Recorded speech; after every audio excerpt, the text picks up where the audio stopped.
आज class 10th का chapter 4 discussion करेंगे क्वाड्रेटिक इक्वेशन, जो कि एग्जाम के पॉइंट ऑफ व्यू से बहुत ही ज़्यादा इंपॉर्टेंट क्लास है।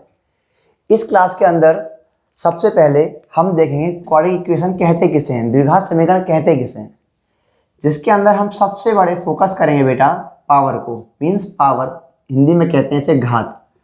देखो, जिसकी घात 2 होगी, जिसकी घात 2 होगी उसको कहेंगे क्वाड्रेटिक इक्वेशन। जैसे कि आप जानते हो x² + 4x + 2। पिछली क्लासों में भी आपने इस प्रकार की इक्वेशंस पढ़ी हैं, जो जिसकी पावर 2 होती है उसे कहा जाता है द्विघात समीकरण। कुछ भी हो, अगर सिंगल स्क्वायर है बस और स्क्वायर है और कुछ भी लिखा हुआ है तो आप केवल पावर पे ध्यान दोगे, आगे कोएफिशिएंट पे ध्यान नहीं दोगे। अगर लिखा हुआ है x की पावर 3 x² 2, यहाँ पे भी x के स्क्वायर तो है लेकिन हाईएस्ट पावर कितनी है 3। मीन्स आपने सब कुछ देखना हाईएस्ट पावर। हाईएस्ट पावर जो होगी वो आपका जज करेगी कि इक्वेशन क्वाड्रेटिक इक्वेशन है कि नहीं है। तो मीन्स इसकी जो परिभाषा होगी वो कहेंगे highest power of an equation that's called quadratic equation।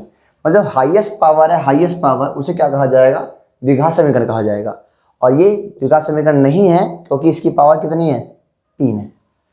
तो ये द्विघात समीकरण है, ये द्विघात समीकरण है। हाईएस्ट पावर ऑफ इक्वेशन, देखो 3 इक्वेशन है यहाँ पे, लेकिन जो सबसे हाईएस्ट पावर है इसकी क्यूब है, तो ये द्विघात समीकरण नहीं है। और इसकी हाईएस्ट पावर 2 है तो ये द्विघात समीकरण है। तो जो हाईएस्ट पावर होगी किसी की भी उसे कहा जाएगा द्विघात समीकरण।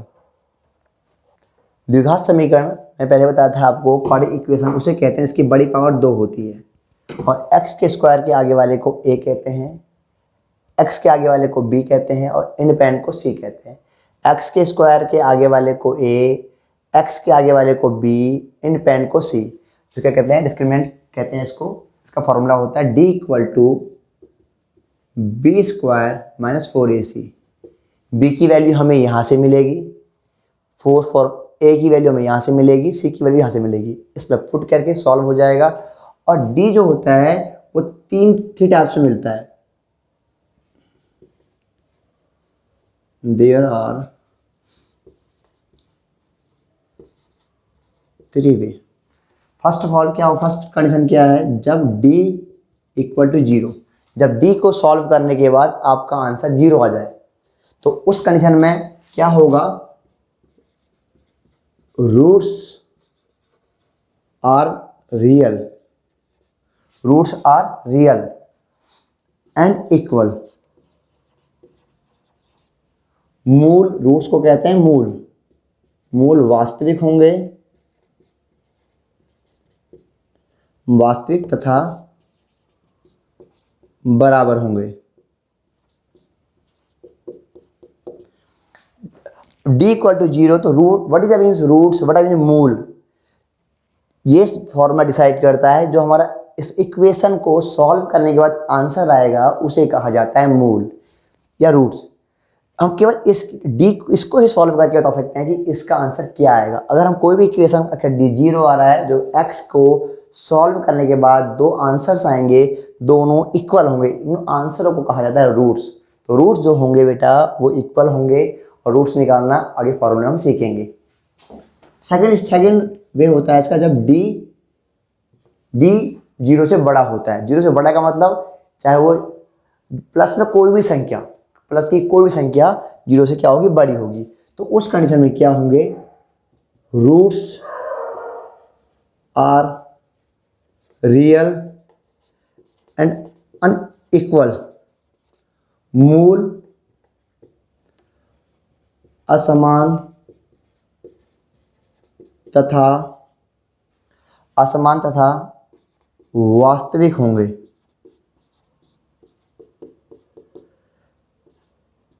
जब भी d की वैल्यू पॉजिटिव में आएगी तो उस कंडीशन में रूट्स निकलेंगे, प्लस में आएंगे, या जो भी आएंगे तो उसमें दोनों रूट्स की दो वैल्यू आएंगी, तो दोनों वैल्यू रियल तो होंगी, वास्तविक तो होंगी, उनकी कोई वैल्यू तो होगी पर्टिकुलर, लेकिन जो आंसर होंगे अलग अलग आएंगे। वहीं एडमिशन जब जीरो होता है तो दोनों ही आंसर सेम होंगे, और जब डी की वैल्यू पॉजिटिव में होगी दोनों ही आंसर अलग अलग होंगे।